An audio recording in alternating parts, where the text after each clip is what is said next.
Hello students, welcome to AK classes. My name is Akash Kohli. So today my lecture is about the future tense. We have completed the present tense and the past tense. Of course, the past tense was completed in two different lectures.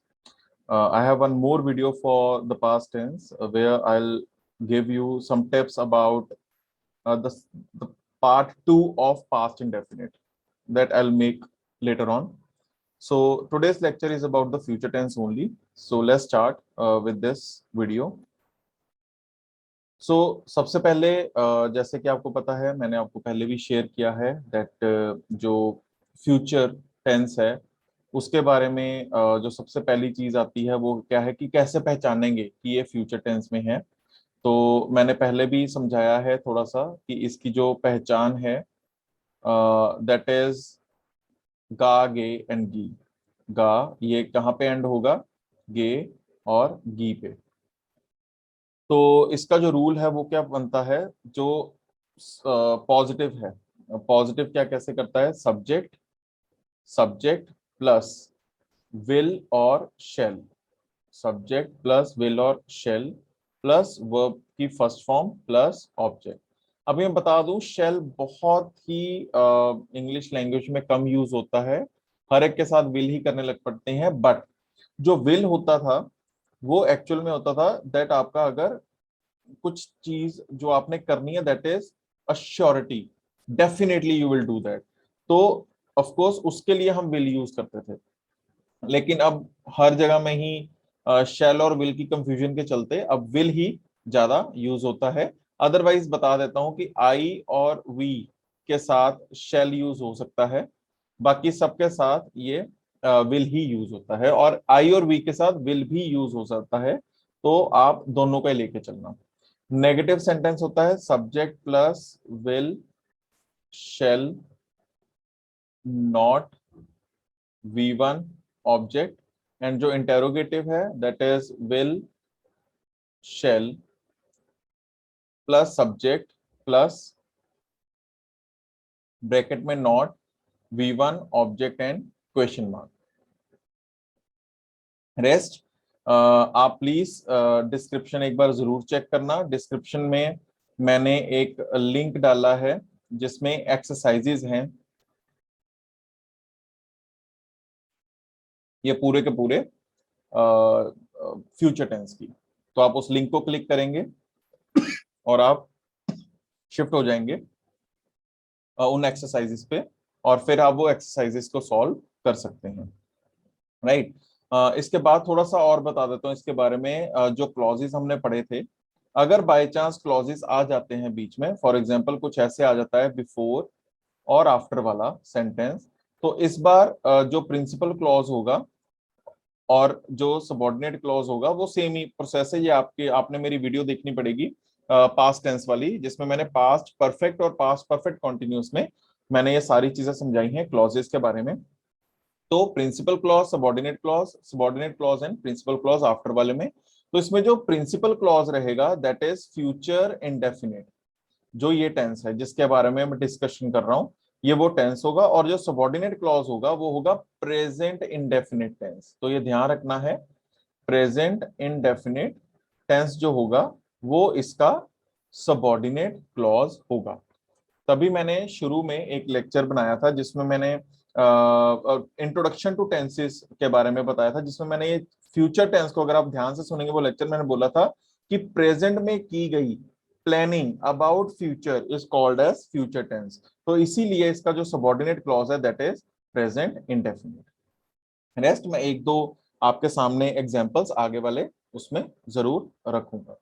अब आगे चलते हैं।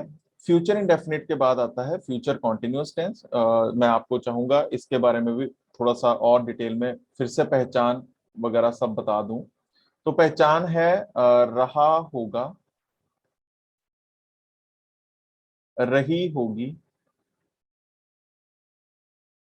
And रहे होंगे। रहे होंगे, तो ये कुल मिलाकर इसका पहचान है। अब इसका जो पॉजिटिव सेंटेंस है वो किस तरह से बनता है? सब्जेक्ट प्लस विल और शेल प्लस अब यहाँ पे ध्यान रखना है, मेरे को चाहिए कॉन्टिन्यूस में आईएनजी, तो कॉन्टिन्यूस जब भी आएगा वो आईएनजी होगा, पर विल शैल तो यूज करता है वर्ब की फर्स्ट फॉर्म, तो मैं वर्ब की फर्स्ट फॉर्म लगाऊंगा बी को, प्लस उसमें V1 प्लस आईएनजी लगाऊंगा, एंड देन मैं ऑब्जेक्ट लगाऊंगा, ये मेरा सेंटेंस यहाँ पर कंप्लीट हो जाएगा। राइट, इसी तरह से अगर मेरे को नेगेटिव बनाना है तो विल शेल के बाद हमेशा नॉट लगता है, और फिर बी, फिर V1 plus ING plus object. तो V1 प्लस आईएनजी आपको पता ही है, जैसे गो है तो उसके साथ आईएनजी गोइंग, तो इस तरह से ये सेंटेंसेस बनेंगे। सब्जेक्ट, सॉरी, यहां पर आएगा will shall plus subject plus brackets में not plus be plus V1 plus ING plus object के साथ क्वेश्चन मार्क। रेस्ट आप प्लीज उस लिंक पे क्लिक कीजिए, आपको एक्सरसाइजेस मिलेंगी, आप वहां से सॉल्व कर सकते हैं, और आप मेरे साथ शेयर भी कर सकते हैं उसके आंसर्स। आप जो आंसर्स हैं वो आप या तो कमेंट बॉक्स में यहाँ पर शेयर कर सकते हैं, अदरवाइज मैं मोस्टली कोशिश करता हूँ कि मैं अपनी ईमेल आईडी हर वीडियो के साथ दूं, तो मैं इस बार इस वीडियो के साथ भी अपनी ईमेल आईडी आपके साथ शेयर कर लूंगा। अब मैं क्लियर कर रहा हूँ। अब नेक्स्ट चलते हैं, जो है that is future perfect tense.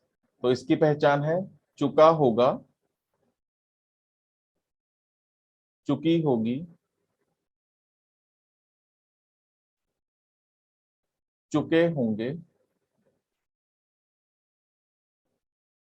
लिया होगा, गया होगा, गई होगी, गए होंगे। तो अब इसका किस तरह से चलता है, positive subject plus will shell. देखिए है तो मेरा फ्यूचर है, अब परफेक्ट बनाना है, फ्यूचर टेंस फिर से कौन सा यूज करेगा, वर्ब की फर्स्ट फॉर्म।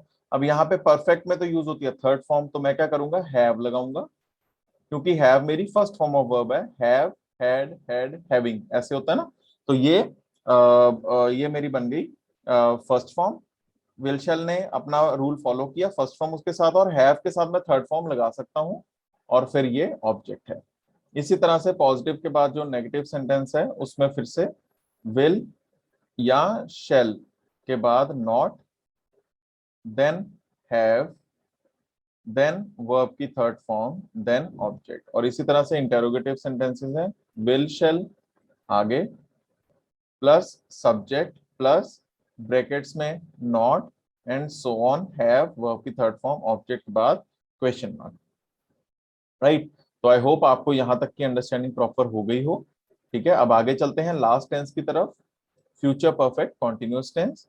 तो इसका है से, आगे लग जाएगा, टाइम आ जाएगा, से रहा होगा, इसी तरह से रही होगी, से रहे होंगे। तो ये मैं आपको रहा होगा रही होगी तो बता चुका हूं, से में टाइम आ जाता है साथ में, तो इसका जो पॉजिटिव है सब्जेक्ट प्लस विल शेल। अब देर इज अ प्रॉब्लम कि मेरे को परफेक्ट भी चाहिए, कॉन्टिन्यूस भी चाहिए, तो मैं किस तरह से करूंगा, सब्जेक्ट विल शेल हैव। अब हैव फर्स्ट फॉर्म हो गई, हैव के साथ हमेशा थर्ड लगती है, तो मैं बीन लगाऊंगा क्योंकि ये थर्ड फॉर्म ऑफ वर्ब होता है, एंड देन उसके साथ मैं V1 प्लस आईएनजी लगाऊंगा, देन मैं ऑब्जेक्ट लगाऊंगा, और फिर मैं सिंस और या फोर में से जो मेरे को चाहिए वो मैं यूज करूंगा। राइट, इसी तरह से इसका जो नेगेटिव सेंटेंस है, subject plus will shall plus not plus have been V1 ING object since for and so on, ये सारा चलेगा। इसी तरह से जो इंटेरोगेटिव सेंटेंस होगा, विल शेल आगे आ जाएगा, सब्जेक्ट ब्रैकेट्स में नॉट, अगर बाय चांस नेगेटिव हो, और साथ में ये सारे का सारा रूल सेम फॉलो होगा, लास्ट में क्वेश्चन मार्क आ जाएगा, have been V1 ING object since for के बाद क्वेश्चन मार्क। राइट, तो ये हैं इसके सारे के सारे जो रूल्स, प्रॉपरली मैंने बता दिया आपको कि कभी भी टेंसेस अपने रूल्स को मतलब ये नहीं करता कि फॉलो ना करे, हमेशा वो फॉलो करेगा। अगर विल शैल के साथ वर्ब की फर्स्ट फॉर्म आनी है तो किसी भी फॉर्म में वो फर्स्ट फॉर्म ही यूज करेगा। उसके साथ जो भी टेंस या जो भी फॉर्म यूज हो सकती है वो उसके बाद यूज करेगा।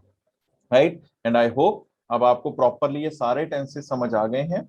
सेंस फॉर के लिए अगर आपने देखनी है तो आप मेरी प्रेजेंट टेंस की प्रेजेंट जो फर्स्ट वीडियो है प्रेजेंट टेंस की सिर्फ, वो आप देख लीजिएगा, उसमें मैंने सेंस फॉर को प्रॉपरली डिटेल में समझाया है। Thank you so much and thanks for watching. And आप प्लीज